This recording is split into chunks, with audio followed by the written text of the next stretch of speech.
আসসালামু আলাইকুম বন্ধুরা, আজ আমি তৈরি করে দেখাবো নরম তুলতুলে অসংখ্য জালিযুক্ত চিতই পিঠা। কোনো রকম ছাঁচ বা চালের গুঁড়োর প্রয়োজন হবে না, খুবই সহজভাবে তৈরি করা যাবে। আশা করছি আপনাদের ভীষণ ভালো লাগবে। তো চলুন আজকের রেসিপিটা দেখে নেওয়া যাক। রেসিপিটা ভালো লাগলে অবশ্যই লাইক কমেন্ট শেয়ার করবেন এবং চ্যানেলটিকে সাবস্ক্রাইব করে সঙ্গে থাকবেন।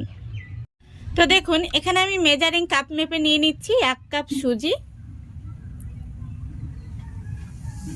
আপনারা যে কোনো বাটিতে অথবা যে কোনো চায়ের কাপেও মেপে নিতে পারেন। এবার দিয়ে দিচ্ছি স্বাদ মতো লবণ, তারপরে দিয়ে দিচ্ছি 1 কাপ জল। এখানে আমি নর্মাল জল নিয়েছি। এবার একটি চামচ দিয়ে আমি খুব সুন্দর করে মিশিয়ে নিচ্ছি। এখন আমি ঢাকা দিয়ে রেস্টে রেখে দেবো 5 মিনিটের জন্য, সুজিটা যেন খুব সুন্দরভাবে ফুলে ওঠে। দেখুন বন্ধুরা, 5 মিনিট হয়ে গেছে, সুজিগুলো কিন্তু খুব সুন্দরভাবে ভিজে গেছে। এই দেখুন। এখন আমি এখানে একটি মিক্সি জার নিয়ে নিচ্ছি, তারপরে এই মিক্সি জারের মধ্যে সুজিটাকে নিয়ে নিচ্ছি।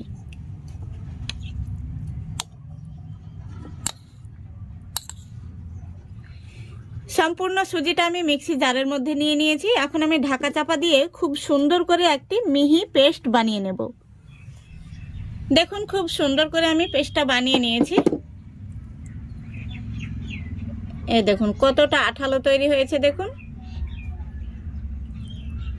পেস্টটা কিন্তু এরকম আঠালোই তৈরি হবে।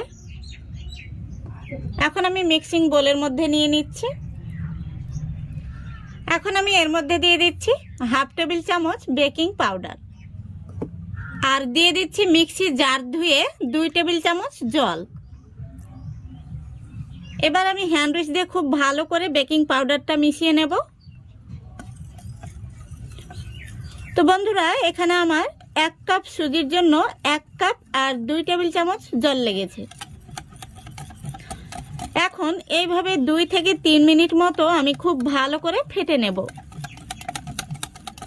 দেখুন, খুব সুন্দর করে আমি ফেটে নিয়েছি। এখন আমি হ্যান্ড উইচটা তুলে নিচ্ছি। এবার আমি একটি বড় সাইজের হাতা নিয়েছি, এই হাতায় করে পিঠাগুলো তৈরি করে নেব।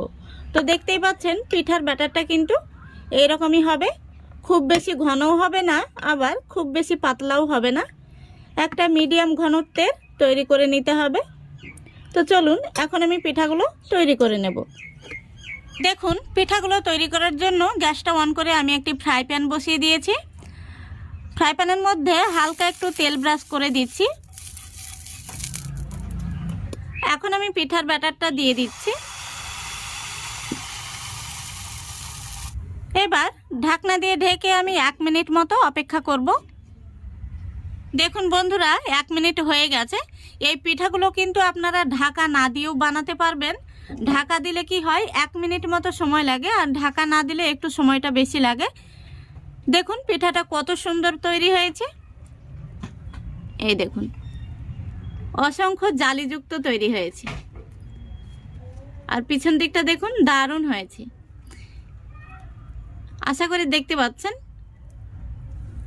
আবারও আমি একটু তেল ব্রাশ করে নিচ্ছি। আবারও আমি 1 হাতা ব্যাটার দিয়ে দিলাম।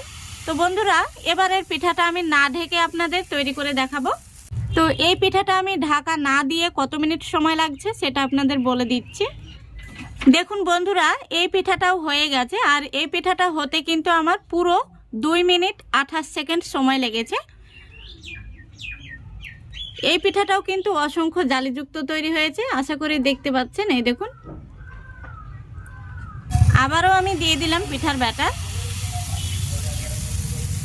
তো বন্ধুরা, যেহেতু ঢাকা দিলে সময়টা কম লাগছে, সেই জন্য আমি পিঠাগুলো 1 মিনিট করে ঢাকা দিয়েই তৈরি করে নেব। দেখুন বন্ধুরা, সবগুলো চিতই পিঠা আমি তৈরি করে নিয়েছি, আর পিঠাটা দেখুন কতটা জালিদার তৈরি হয়েছে। সবগুলো চিতই পিঠা পারফেক্ট হয়েছে। এই পিঠাগুলো পরিবেশন করার জন্য এখানে আমি মধু নিয়েছি, আপনারা চাইলে খেজুর গুড় দিয়েও পরিবেশন করতে পারেন। পিঠাগুলো আমি আপনাদের ভেঙে দেখিয়ে দিচ্ছি। এই দেখুন, অসংখ্য জালিযুক্ত তৈরি হয়েছে। কত সুন্দর হয়েছে দেখুন।